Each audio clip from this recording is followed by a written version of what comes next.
Hello दोस्तों, रानी का नमस्कार। तो दोस्तों, आज हम लोग जिस बारे में बात करने जा रहे हैं वो है भोजन। अब आपको लगेगा कि ये भोजन के लिए क्या कह रहे हैं, लेकिन उससे पहले मेरे चैनल को लाइक सब्सक्राइब करना मत भूलिए। अगर आपने सब्सक्राइब नहीं किया है तो दोस्तों सबसे पहले आप सब्सक्राइब कर दीजिए और लाइक कर दीजिए। अगर आप लाइक करेंगे तभी तो हमारा उत्साह बढ़ेगा।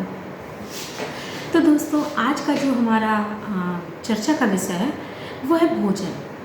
अच्छा, कभी ऐसा हुआ है दोस्तों कि कभी आप कहीं जा रहे हो, रास्ते में हो, या कुछ ऐसा रीज़न हुआ हो कि जब आपको खाना ना मिला हो? बताइए कैसा लगा आपको। और कभी ऐसा हुआ हो कि जब आप फास्ट हो आपका या व्रत हो आपका, तब आपको खाना ना मिले, तब आपको कैसा लगता है? बताइए दोस्तों, आपने एहसास किया होगा। हर इंसान ने कभी ना कभी तो एहसास किया है भूख का। जब उसको खाना नहीं मिलता किसी कारणवश, तब उसको लगता है, और जब भूख लगती है तो कैसा लगता है बताइए आपको, है ना। और दोस्तों, हमारे देश में, इस दुनिया में लाखों करोड़ों ऐसे व्यक्ति हैं जिन्हें अगर सुबह भोजन मिल जाता है तो शाम को नहीं मिलता है, शाम को मिल गया तो उन्हें ये नहीं मालूम होता है कि सुबह उन्हें खाना नसीब होगा या नहीं होगा। और इसके बाद जब ऐसे लोग जिनके पास पर्याप्त साधन मौजूद हैं सुख सुविधा के, वो खाना बर्बाद करते हैं, तो सोचिए कितनी गलत बात है। आज के समय में विश्व में सबसे बड़ा जो संकट है वो पानी का संकट, भोजन का संकट, और ये प्रदूषण जो हो रहा है, ये संकट सबसे बड़े हैं। लेकिन लोगों का ध्यान इस ओर नहीं जाता है। लोगों का ध्यान किस ओर जाता है? मेरी ज़मीन, मेरा पैसा, मेरा ये, मेरा वो। जो चीज़ उन्हें निःशुल्क मिल रही है, हवा पानी, उनकी कोई वैल्यू नहीं है। खाना आजकल सबसे कठिन है, जीवन जीना। आप इनको देखिए, जो गरीब लोग हैं वो क्या करते हैं, वो 2 रोटी की व्यवस्था ज़िंदगी में नहीं कर पाते, कैसे रहते हैं आप उनकी स्थिति देखिए। और उसके बाद जब आप खाना बर्बाद करते हैं, सोचिए। पुराने ज़माने में हर चीज़ की व्यवस्था की गई थी। इस दुनिया में इंसान के साथ जानवर की भी व्यवस्था थी कि इंसान के साथ भी अगर उसके जो पालतू जानवर रहते हैं वो अपना पेट भरेगा और वो अपने जानवरों का और सबका ख्याल रखेगा। हर चीज़ की व्यवस्था थी, एक सुचारू रूप से ये सारी व्यवस्था चलती थी। और उसके बाद आज क्या व्यवस्था आई? आज कुछ नहीं। आज लोग दान पुण्य तो करना नहीं चाहते, और दान पुण्य भी करते हैं तो वो सिर्फ नाम के लिए। क्या आप दान करते हैं? अच्छा बताइए, आप दान कैसे करते हैं? आप जाते हैं दान, मंदिर मस्जिद गुरुद्वारे में आपने दान कर दिया, ठीक है ना, आपने पैसा दे दिया, ये आपका दान हो गया। क्या आपको लगता है ये दान है? सबसे बड़ा दान अन्नदान महादान। अगर आप अन्न का दान करते हैं वो सबसे बड़ा दान है इस दुनिया में। भूखे पेट को भोजन कराते हैं वो सबसे बड़ा दान है इस दुनिया में। आप गए, आपने जाके खाना जाके वहाँ पे रख दिया, खाना किसी ने खाया, उन लोगों ने खाया, भूखे लोगों ने या नहीं खाया। जिनको जो भूखे हैं उनको खाना मिला या नहीं मिला, या और लोगों ने ले लिया, आपको तो नहीं मालूम। आपने सोचा कौन मेहनत करेगा, समय ही नहीं है, आपने जाके रख दिया। ये दान नहीं होता है। दान होता है अपने हाथ से किया जाता है। जो दान अपने हाथ से कर रहे हैं, असली दान वही है। अगर आप भोजन ले जाते हैं मंदिर में, मस्जिद में, गुरुद्वारे में कहीं ले जाते हैं, तो आपका फ़र्ज़ है, आपकी जिम्मेदारी है कि आप वहाँ तब तक बैठें जब तक कि आपके बर्तन से अन्न का एक एक कण खत्म नहीं हो जाता। और सपोज़ अगर बचता है तो उसके बाद आप उस जानवरों को डाल सकते हैं। हमारे समाज में पहले ये जो यूज़ एंड थ्रो वाले बर्तन होते थे, ये नहीं चला करते थे। हमारे यहाँ पत्तल में खाना खाया जाता था। गांव की परिपाटी आज भी है कि वो पत्तल में खाना ही खिलाते हैं। सबसे बड़ी चीज़ ऑर्गेनिक चीज़, और इसके बाद वो जो पत्तल है वो बाहर फेंक दिए जाते हैं, वो जानवर खाते हैं। अन्न का एक कण भी बर्बाद नहीं होता। दोस्तों, एक आपको घटना सुनाते हैं कि जब मैं पुराने स्कूल में पढ़ाती थी तो वहाँ हम लोग संपर्क के लिए जाया करते थे। तो एक बार मैं गांव गई, एक गांव में हम लोगों को ले जाया गया, और होता ये है कि लेडीज़ अंदर जाके बैठ जाती हैं, जेंट्स वगैरह हैं बाहर बैठते हैं। तो अंदर आंगन में मैं बैठी थी और उस घर को मैं बड़े गौर से देख रही थी। कच्चा घर, बढ़िया लिपा पुता, बहुत सुंदर सा प्यारा सा घर था। और सारी व्यवस्था मैं देख रही थी। बड़ा सा आंगन था, एक कॉर्नर पे गायों वगैरह की व्यवस्था थी, काफ़ी दूर पे उनका पार्टीशन अलग था। एक कॉर्नर पे उनकी किचन बनी थी, बीच में आंगन था, बीच में खूब बड़े बड़े पेड़ लगे हुए थे, जिनके नीचे उन्होंने चारपाई आप जानते हैं जो आजकल बेड होते हैं उन्हें चारपाई कहते हैं, चारपाई उन पर बिछा दी गई और हम लोग बैठ गए। और मैं देख रही थी कि एक थोड़ी दूर पे, किचन से थोड़ी दूर पे एक चबूतरा बना हुआ था। चबूतरा आप जानते हैं ना, तो उस चबूतरे पे वहाँ पर काफ़ी सारे पेड़ लगे हुए थे और वहाँ पर कुछ पत्थर ऐसे रखे हुए थे जिनके ऊपर जो बर्तन रखे थे वो साफ़ करने के लिए रखे थे।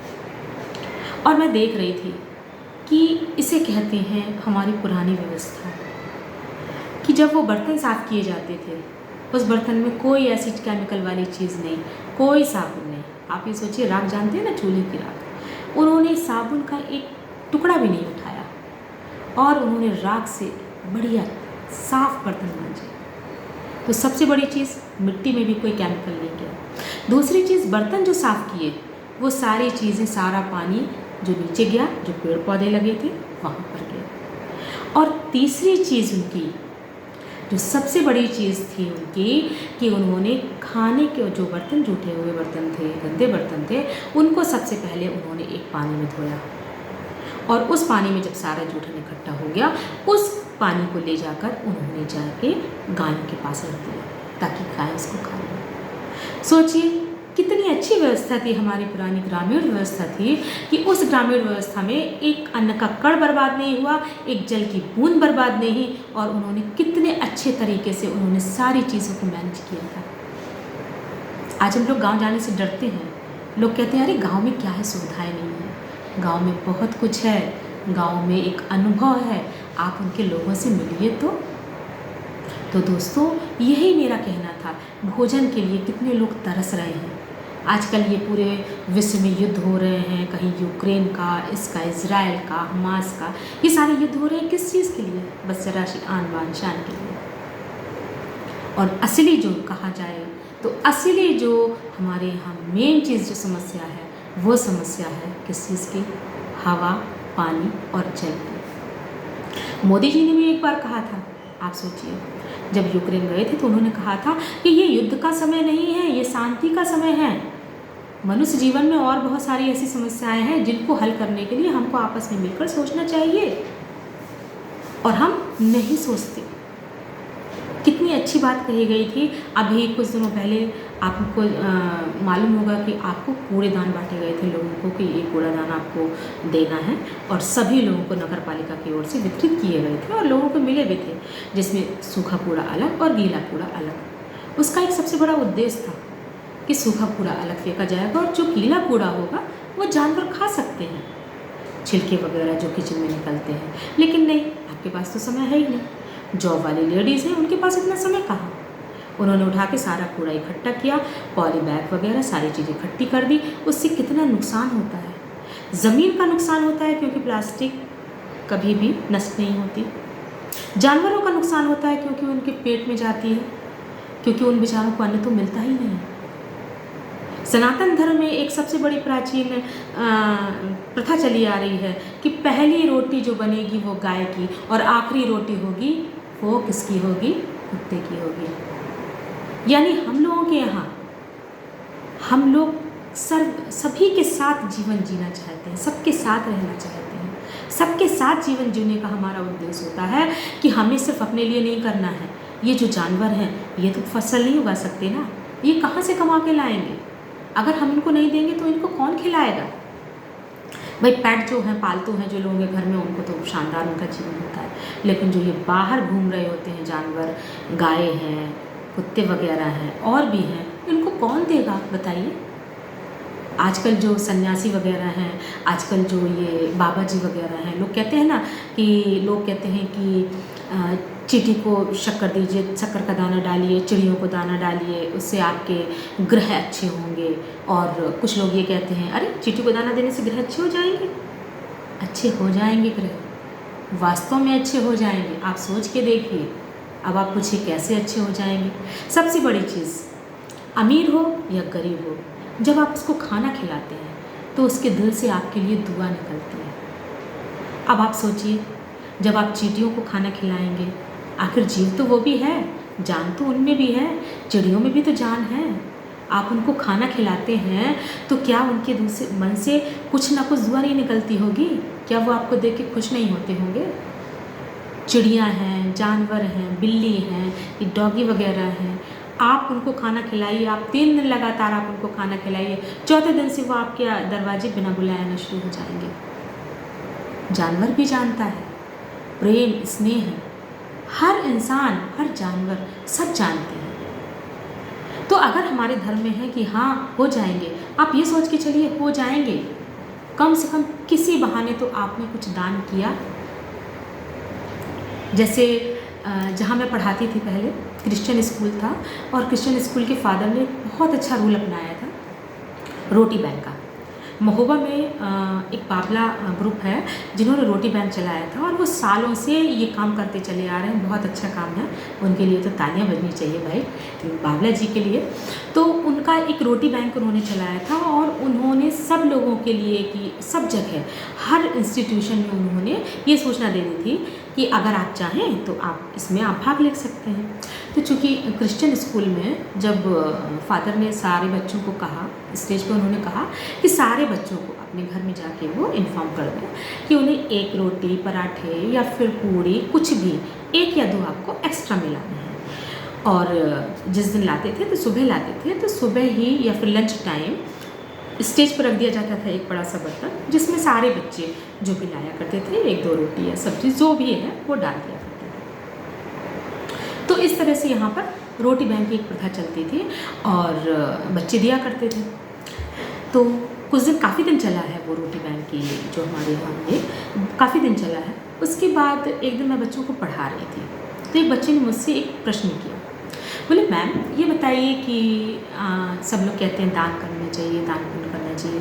फादर ने भी आज एक बहुत अच्छी बात कही मॉर्निंग में कि हमें दान करना चाहिए, और हम लोग घर से कुछ ना कुछ खाने की चीज़ें जो भी लाते हैं वो हम लोग देते हैं। और कई बच्चे तो ऐसे थे जो अगर नहीं ला पाते थे तो बिस्किट का पैकेट या कुछ भी ज़रूर लाते थे।